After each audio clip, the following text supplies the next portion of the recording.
Hello दोस्तों, स्वागत है आप सभी का आपके पसंदीदा चैनल मेडीडॉक इन मूवी टेक पर। और आज मैं लेकर आया हूं एक ऐसी हॉरर फिल्म की कहानी जो आपको अपने रोम रोम तक कंपा देगी। एक ऐसी कहानी जो अंधेरे की गहराइयों में छिपे उस डर को उजागर करती है जिसे इंसानी आंखें देख नहीं सकती, लेकिन वो डर आपकी आत्मा को निगल सकता है। आज हम बात कर रहे हैं फिल्म द केव की, तो चलिए शुरू करते हैं। कहानी की शुरुआत होती है एक खोजी पुरातत्वविदों की टीम से, जिनका काम था नई जगहों की तलाश करना, वहां छिपे इतिहास और रहस्यों को खोजना। और इस बार उनकी मंजिल थी एक रहस्यमयी गुफा जो एक ऊंचे और खतरनाक पहाड़ के शिखर पर मौजूद एक बेहद पुराना गिरजाघर के नीचे स्थित थी। यह गिरजाघर समय के थपेड़ों से इतना टूट चुका था कि उसे देखकर ही लगता था कि इसके नीचे कोई राज दफन है। टीम चोटी तक पहुंचती है और वहां उन्हें कुछ बेहद अनोखी ऐतिहासिक चीजें दिखती हैं। वो चीजें जो किसी प्राचीन सभ्यता की थीं और जिनके रहस्य उन्हें और भीतर खींच लेते हैं। अब उनकी उत्सुकता बढ़ती है और वो गिरजाघर के अंदर जाकर गुफा का रास्ता खोजने की योजना बनाते हैं। रास्ता बंद था, इसलिए उन्होंने एक ब्लास्ट करने की योजना बनाई, लेकिन वो धमाका समय से पहले हो जाता है और गिरजाघर की दीवारें ढह जाती हैं। पूरी टीम अंदर धंस जाती है, लेकिन चमत्कारिक रूप से किसी को जानलेवा चोट नहीं लगती।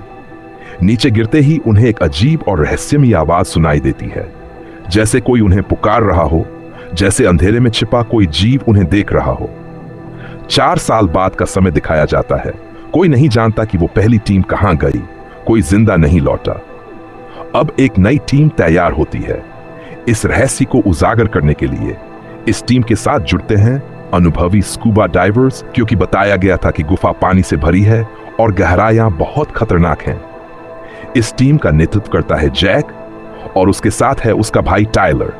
जब टीम उस जगह पहुंचती है तो उन्हें पुराने जूतों, उपकरणों और सामानों के जरिए यह एहसास होता है कि पुरानी टीम वाकई इस गुफा में गई थी, लेकिन वापस क्यों नहीं लौटी।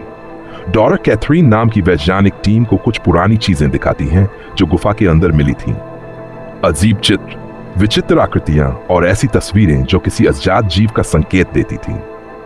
वो एक पुरानी लोक कथा सुनाती हैं कि किसी जमाने में एक राजा जो सोने की तलाश में इस गुफा में गया था, कभी लौटकर नहीं आया, और उसके पीछे यही माना गया कि गुफा में कोई दैत्य या अद्भुत जीव रहता है। जैक इन बातों पर विश्वास नहीं करता, लेकिन डर सबके दिल में समा जाता है। अगली सुबह पूरी टीम धीरे धीरे गुफा में प्रवेश करती है और यहां से शुरू होती है असली दहशत। विशाल गुफा की दीवारें, धारदार चट्टानें, नीचे बहता ठंडा पानी और हर कोने में छिपा हुआ अंधकार उन्हें घेर लेता है। जैक एक साथी को पहले नीचे भेजता है, जो पानी में जाकर एक सूखी जगह खोजता है और वहीं से टीम को जानकारी देता है। तभी एक नर्म सा जानवर उसके पास आता है। वो उसके साथ खेलता है, लेकिन जैक उसे कहता है कि आगे बढ़ो। थोड़ी ही देर में उसका संपर्क टूट जाता है और कैमरे की स्क्रीन काली हो जाती है। अब पूरी टीम चिंता में पड़ जाती है। क्या हुआ, क्यों हुआ? अब टाइलर कहता है कि सबको मिलकर नीचे जाना चाहिए। जैक पहले इनकार करता है, लेकिन भाई की बात मान जाता है। जब टीम नीचे पहुंचती है तो उन्हें उस लापता साथी का बैग, टॉर्च, उपकरण तो मिलते हैं, लेकिन वो खुद कहीं नहीं होता। एक और टीम सदस्य को एक अजीब सा मरा हुआ जीव दिखता है। जैसे ही वो उसे छूता है, अचानक बहुत से जीव उस पर हमला कर देते हैं, उसे पानी में खींच लेते हैं और उसकी टंकी फट जाती है। टाइलर दौड़ता है बचाने, लेकिन बहुत देर हो चुकी होती है। वो जीव उसे किसी गहरे तंग सुरंग में खींच कर ले जाता है। टीम स्तब्ध रह जाती है। क्या कोई ऐसा जीव हो सकता है जो इतनी गहराई में जीवित रह सके? तभी एक विस्फोट के कारण उनका पुराना रास्ता बंद हो जाता है। अब न वापसी की राह है, न आगे की मंजिल का पता। जैक सभी को बताता है कि उनके पास सिर्फ कुछ दिन का राशन है, इसलिए जल्द से जल्द बाहर निकलने का रास्ता खोजना होगा। इसी दौरान टीम में मनमुटाव शुरू हो जाते हैं। एक साथी टाइलर पर झगड़ने लगता है कि तुमने समय रहते कुछ क्यों नहीं किया। एक और हमला होता है। इस बार जैक खुद घायल होता है। उसकी पीठ पर गहरे पंजों के निशान होते हैं और उसके साथ एक अजीब सा टेंटेकल भी चिपका होता है। डॉक्टर जांच करता है और कहता है कि ये कोई परजीवी है जो शायद इंसानों को संक्रमित करता है। तभी से जैक का व्यवहार बदलने लगता है। वो गुस्सैल हो जाता है। उसकी सुनने और देखने की शक्ति बढ़ जाती है, जैसे उसके अंदर कोई और शक्ति प्रवेश कर गई हो। वो अब धीरे धीरे उस जीव जैसा बनने लगता है जिसने उसे काटा था। अब पूरी टीम दो भागों में बंट जाती है। जैक और टायलर एक ओर, कैथरीन और अन्य साथी दूसरी ओर। जैक की टीम हड्डियों के ढेर पर पहुंचती है।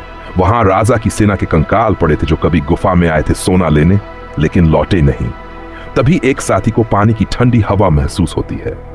शायद वहीं से बाहर निकलने का रास्ता हो, लेकिन अब जैक का शरीर बदलने लगता है।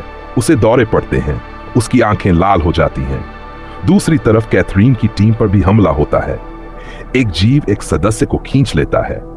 कैथरीन और टायलर अब मिल जाते हैं और जैक की बताई जगह पर पहुंचते हैं, जहां वो बताता है कि बस पानी के दूसरी ओर ही रास्ता है। लेकिन अब पूरी गुफा जाग चुकी है। सारे जीव बाहर आ जाते हैं। सब भागते हैं, पानी में छिपने की कोशिश करते हैं, लेकिन जीव उन्हें देख लेते हैं।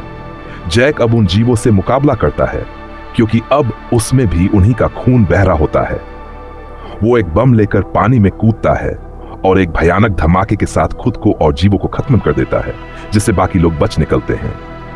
कहानी खत्म नहीं होती। 1 साल बाद टायलर और कैथरीन मिलते हैं। टायलर अपने भाई जैक को याद करता है, लेकिन जब वो कैथरीन की आंखों में देखता है, उसे वही लालिमा, वही तेजी दिखती है जो जैक में थी संक्रमण के बाद। इसका मतलब था, जब गुफा में किसी जीव ने कैथरीन का पैर पकड़ा था, तभी वो भी संक्रमित हो चुकी थी।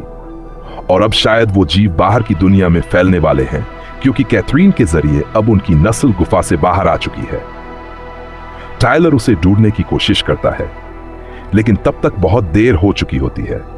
कौन जानता है अब वो जीव कहां हैं, कितने हैं और अगला शिकार कौन होगा। और यहीं इस दिल दहला देने वाली कहानी का अंत होता है। अगर आपको ये कहानी पसंद आई हो तो प्लीज इस वीडियो को लाइक करें, शेयर करें और चैनल मेरीडॉक एंड मूवी टेक को सब्सक्राइब करना न भूलें। अगली बार फिर मिलेंगे एक और डरावनी कहानी के साथ।